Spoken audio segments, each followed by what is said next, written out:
다음 아이템 김현 기자가 준비했죠? 네, 그렇습니다. 이번에는 이은혜 관련 소식을 좀 짚어보려고 하는데요. 제가 준비한 아이템, 왜 타이어에 구멍 냈나? 이은혜 추가 살해 시도 정황입니다. 네. 이은혜 관련 새로운 소식이 전해들려와서 저희가 좀 전해드리려고 하는데 먼저 이 피의자 이은혜 그리고 공범 조현수의 영장 실질 심사 모습 먼저 짧게 보시고 이야기 이어가겠습니다. 감사합니다.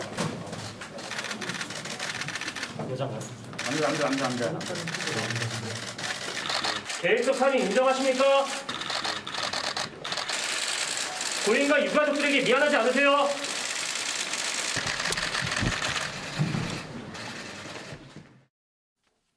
네, 피의자 의은혜 이 사건 1년 전에도 용인 낚시터에서 이 남편을 물에 빠뜨려 숨지게 하려다 미수에 그친 사건이 있었는데 네. 지금 그거 말고도 추가적으로 남편을 또 살해하려고 했던 정황이 드러났습니다. 지금 검찰 수사를 받고 있는 이 검찰의 조사에 출석해서 조사를 받고 있는 이 목격자의 발언을 토대로 드러난 정황인데요. 네. 목격자가 이 이은혜와 숨진 남편이 이제 다투는 대화를 들었는데 처음에는 숨진 남편이 왜 나를 밀었냐 이렇게 따져서 이은혜가 그래 내가 밀었다 치자 내가 나쁜 사람이다 이렇게 다투는 모습을 들었다고 합니다. 네. 그런데 이 과정에서 이 목격자가 주목한 게 남편이 여기서 1년 전에 내 차에 이제 타이어에 그 펑크는 왜 낸 거냐 구멍은 왜 낸 거냐 이렇게 네. 말하는 발언을 들은 건데요. 일단 목격자 이 내용을 검찰에 진술을 했고 검찰이 이 내용을 가지고 실제 수사에 들어가 보니까 남편이 실제 이야기한 이 시기에 실제로 이 차량 뒷바퀴에 구멍이 나서 남편이 이 차량을 가지고 정비소에서 이 수리를 했었던 실제 수리 내역을 확인한 것으로 지금 전해지고 있습니다. 이때 역시 남편이 생명보험에 가입한 지 10개월이 지났을 때 시점이거든요. 네. 그래서 검찰은 일단 이러한 내용을 실제로 확인을 했기 때문에 이은혜가 남편을 수차례 살해하려고 했던 이 지속적으로 살해하려고 했던 이 의도가 있었다. 이렇게 판단을 하고 여기에 수사력을 집중하고 있는 상황입니다. 네. 지금 이 새로운 정황이 나타나고 있습니다. 낚시터에서도 밀었고 그리고 계곡에서도 밀었고 보거독도 먹이고 심지어 이 타이어에 펑크까지 냈다라는 의혹이 지금 나오고 이 혐의가 나오고 있는 건데 이게 다 맞다면 굉장히 끈질기게 이 살해 시도를 한 거죠.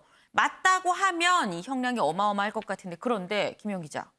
아니 왜 이은혜는 지금 국선 변호사 선임을 거부하고 있다면서요? 네, 그렇습니다. 법원이 이 이은혜에게 국선 변호사를 선임을 이제 선정을 했는데 이은혜가 이 사선 변호사를 자기가 좀 찾고 싶다면서 네, 이 국선 변호사를 그냥 돌려보낸 것으로 지금 확인이 되고 있습니다. 네. 지금 검찰도 마찬가지로 이은혜 수사를 해야 하는데 이은혜가 이 본인 변호사 없이는 수사하지 않겠다, 수사받지 않겠다고 주장을 해서 지금 좀 어려움을 겪고 있는 것으로 전해지고 있거든요. 네. 일단 이은혜는 이 비용이 좀 많이 드는 사선 변호사라도 이 재판을 좀 제대로 잘 치를 수 있도록 국선 대신에 사선 변호사를 원하는 것 같습니다.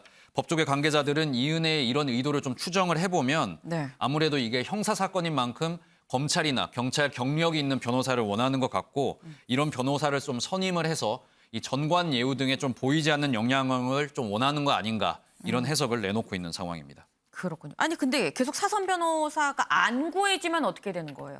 네, 일단 결론부터 말씀을 드리면 네. 국선 변호사를 써야 합니다. 일단 이은혜가 사선 변호사를 구하는 것 자체가 사실상 어렵다는 게 지배적인 관측인데요. 네. 과거 이 충격적인 살인 사건 저질렀던 고유정 사태를 좀 예를 들어서 생각해 볼 수 있을 것 같습니다. 네. 이 제주도에서 벌어졌던 고유정 사건 때 이때도 고유정 변호를 맡았던 변호인들 그리고 변호인단이 아예 있었는데 이때 강한 비난 여론에 좀 부딪히면서 결국 단체로 사임계를 제출을 했습니다. 당시 변호사들 얘기 들어보면 이 개인적으로도 신변의 위협이 들어왔고 네. 이 본인들뿐만 아니라 이 회사 주변 사람들에게도 굉장히 피해가 막심을 해서 결국에 어쩔 수 없이 사임을 했었다 이렇게 얘기를 했었거든요.